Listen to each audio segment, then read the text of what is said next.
Welcome to the Conversation Lab. I'm Don Schaefer. If democracy begins in conversation, then we need to nurture a culture where ordinary people like us routinely talk about those things that help us understand each other, whether it's about climate, race, religion, gender, or politics. When we're trying to make sense of our city and the world we live in, every question comes with a set of assumptions about the nature of ourselves and our place in a larger world. The Conversation Lab provides a safe place to talk about some of those things. This program is produced by CFRO-FM in Vancouver. It's available on air and online on various platforms, and we appreciate the help of Vancouver's community groups. You know, it doesn't seem that long ago when I first saw the Powder Blues Band playing the bars and clubs in Vancouver. I can still remember playing their first album on the radio. What a thrill. So I think I'm going to play some right now.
This is Coopradio, and that's TomLavin with the Powder Blues Band, almost 40 years ago.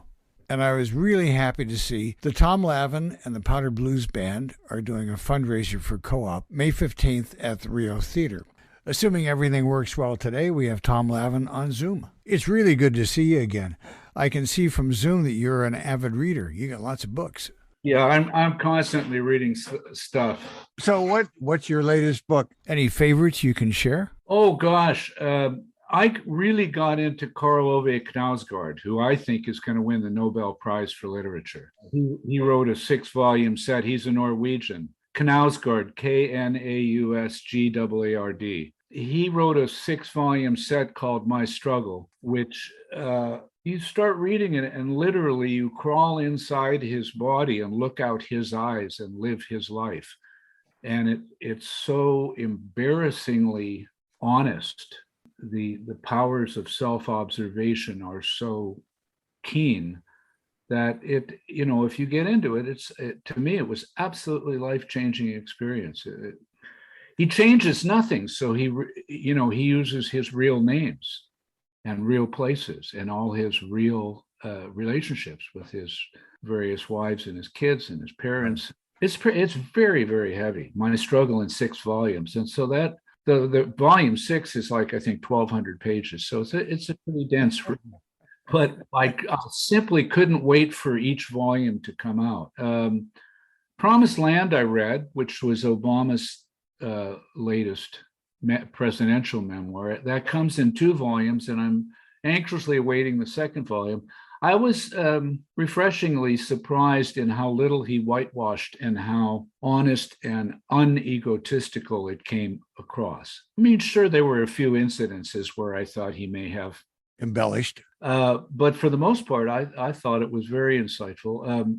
Values has totally blown my mind. What's his name? Mark.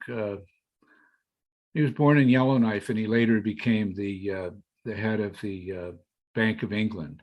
Yeah, Mark Carney.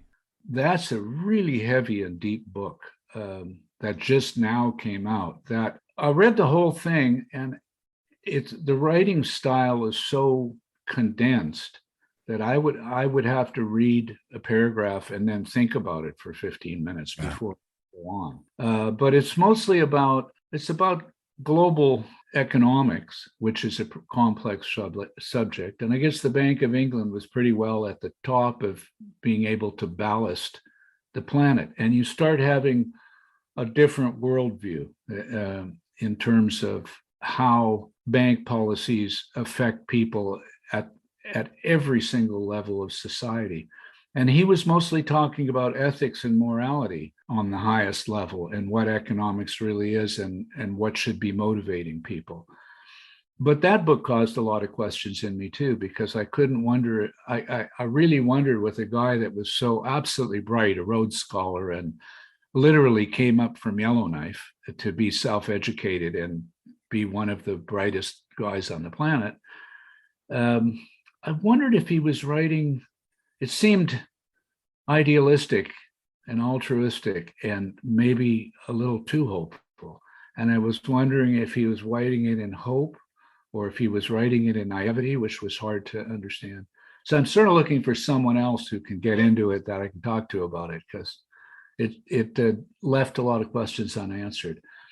So that's what I do. That's what I read for myself. Now, my son, the last 4 or 5 years, I've read to him every night. And I because I was doing that, I revisited all the classics, a lot of dystopian stuff. So I read like Slaughterhouse-Five and Of Mice and Men and Animal Farm, To Kill a Mockingbird, One Flew Over the Cuckoo's Nest, Catcher in the Rye, the standard, the usual suspects, Fahrenheit 451, Brave New World, stuff like that. And so that was interesting. I just reread Of Human Bondage by Somerset Maugham. The first time I read it when I was a young man, I thought, what a sellout.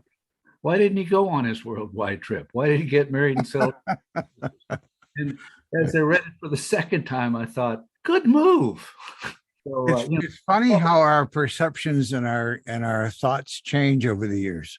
Yes, things have changed. So you're definitely keeping intellectually engaged.